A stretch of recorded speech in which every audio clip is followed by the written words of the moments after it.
Hello friend, welcome back my YouTube channel S K Jha and associates. आज का जो हमारा टॉपिक है वो टॉपिक है आपसी सहमति से तलाक। आपसी सहमति से तलाक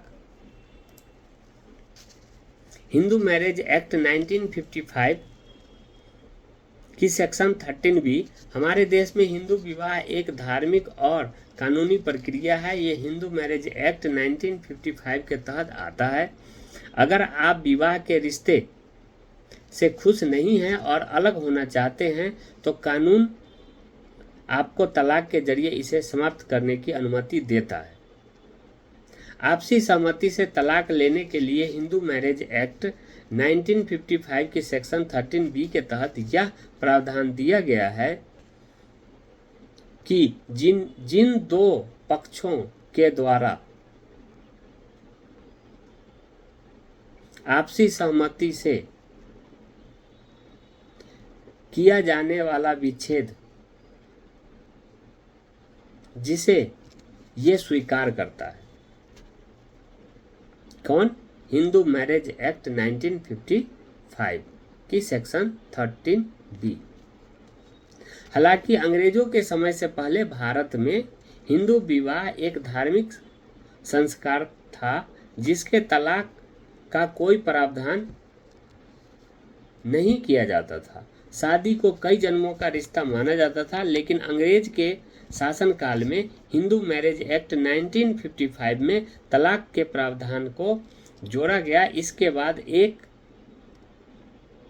पत्नी रखना हिंदू विवाह की मुख्य शर्त है, यानी कि कोई भी व्यक्ति एक ही पत्नी जो हिंदू है वो रख सकता है। ये हिंदू मैरिज एक्ट 1955 के अकॉर्डिंग प्रावधान किया गया है। अगर आप दूसरी शादी करना चाहते हैं तो इसके लिए आपको तलाक लेना होगा। मतलब आप एक ही पत्नी रख सकते हैं हिंदू हैं तो, और दूसरी शादी अगर आपको करना है तो आपको पहले पत्नी से तलाक लेना होगा। आपसी सहमति से तलाक लेने के लिए कुछ शर्तें हैं। वो क्या शर्तें हैं ये मैं आपको बताऊंगा। पति और पत्नी 1 वर्ष या उससे ज़्यादा समय से अलग रह रहे हों, दोनों में पारस्परिक रूप से सहमत होने और एक दूसरे के साथ रहने का कोई सहमति न हो। अगर दोनों पक्षों में सुलह की कोई स्थिति नजर नहीं आती तो आप तलाक फाइल कर सकते हैं। इसमें दोनों पक्षों के ओर से तलाक की पहल याचिका लगाने के कोर्ट के ओर से 6 महीने का समय दिया जाता है। इस दौरान कोई भी पक्ष याचिका वापस ले सकता है, जिसको मैंने प्रीवियस एक वीडियो में बताया हुआ है कि कूलिंग पीरियड इसको कहते हैं। वो कूलिंग पीरियड दिया जाता है जिसमें कि पति या पत्नी कोई भी याचिका को वापस ले सकता है। ये कूलिंग पीरियड कोर्ट के तरफ से मिलता है तलाक के याचिका देने पर। अब नए नियम के अनुसार इसमें अमेंडमेंट इस पीरियड को कम किया जा सकता है।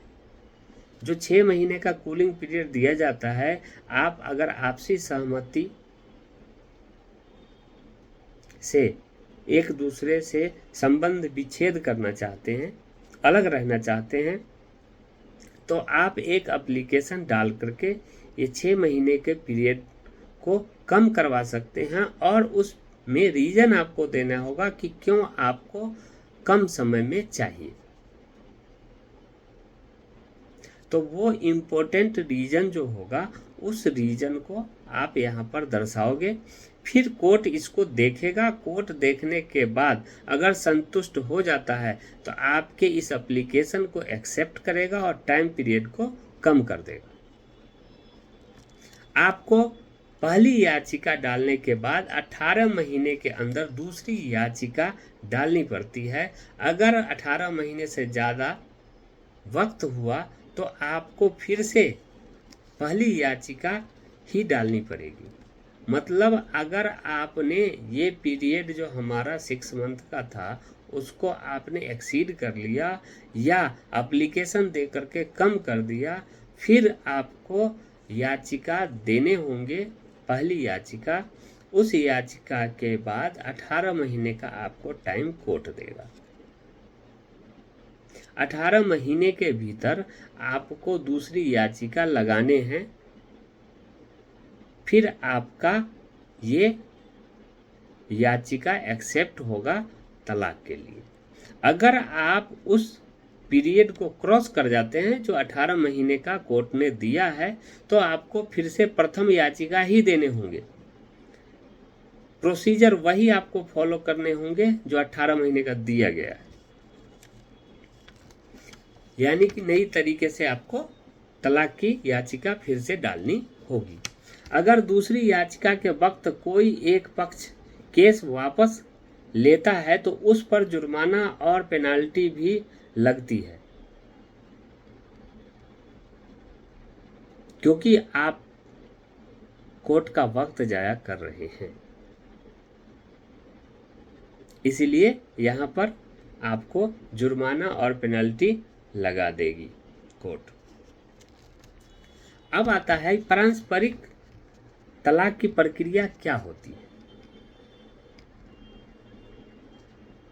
तो मैं इसके बारे में आपको बता दूं कि पारस्परिक तलाक की प्रक्रिया जो है, सबसे पहले तलाक के लिए दोनों पक्षों की ओर से हस्ताक्षर किए हुए संयुक्त याचिका फैमिली कोर्ट में दायर की जाती है। प्रथम स्टेज आपका यही है। इस तलाक याचिका में दोनों पार्टनर का एक संयुक्त बयान होता है जो लिखित दिया जाता है।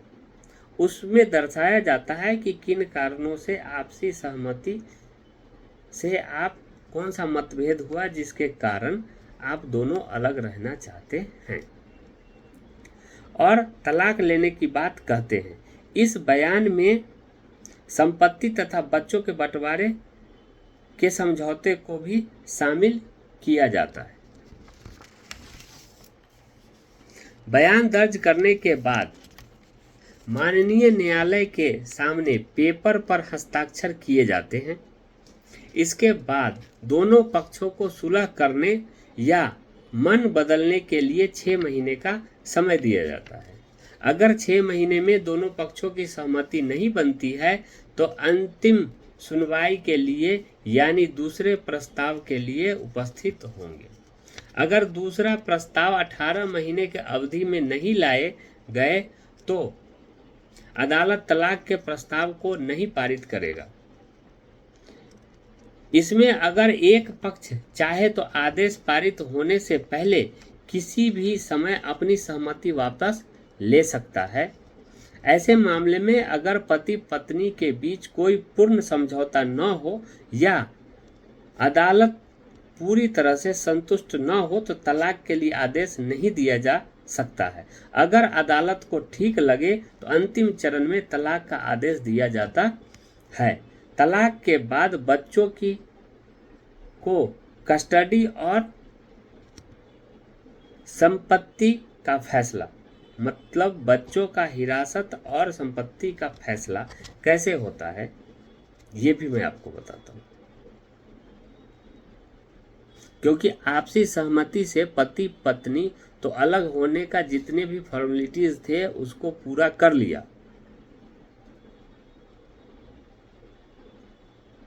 लिखित में बयान दिया, न्यायालय में जा करके सिग्नेचर किया, आपसी सहमति और जितने कानून कोर्ट के द्वारा दिया गया था 18 महीने के भीतर दूसरे याचिका का, वो सारे प्रावधान को आपने फॉलो किया। आपको की सारी बातों को देखते हुए, सारे सिचुएशन को समझते हुए न्यायालय द्वारा आपको तलाक मिल गया।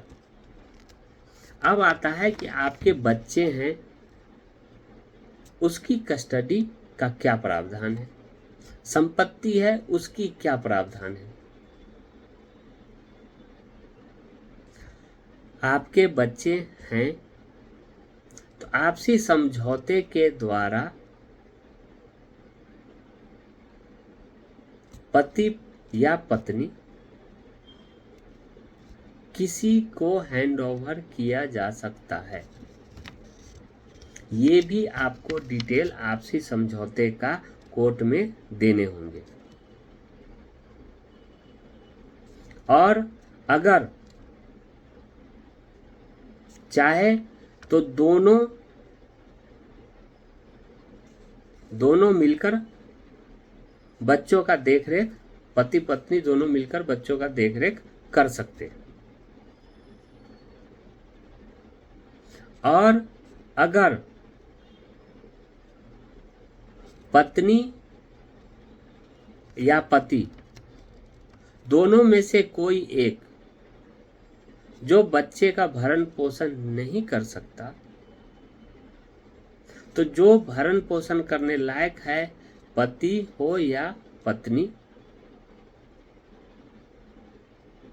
वो मेंटेनेंस पे करेंगे बच्चों की देखभाल के लिए। अगर ये सुविधा आपसी समझौते से क्लियर नहीं होता है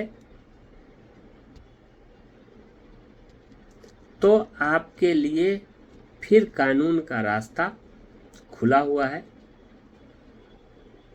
न्यायालय में जाएं और अपना हक मांगे, वहां से आपको हक मिल जाएगा। तो पूर्णतः मैंने आपको बताया कि आपसी सहमति से तलाक का क्या प्रावधान है, क्या फॉर्मेलिटी है, बच्चे का कस्टडी, प्रॉपर्टी का बंटवारा और बच्चे का मेंटेनेंस। तो ये है मेनली फॉर्मेलिटी तलाक आपसी सहमति से लेने का। Okay, thank you. आप मेरे चैनल को लाइक करें, सब्सक्राइब करें, नोटिफिकेशन को ऑन कर लें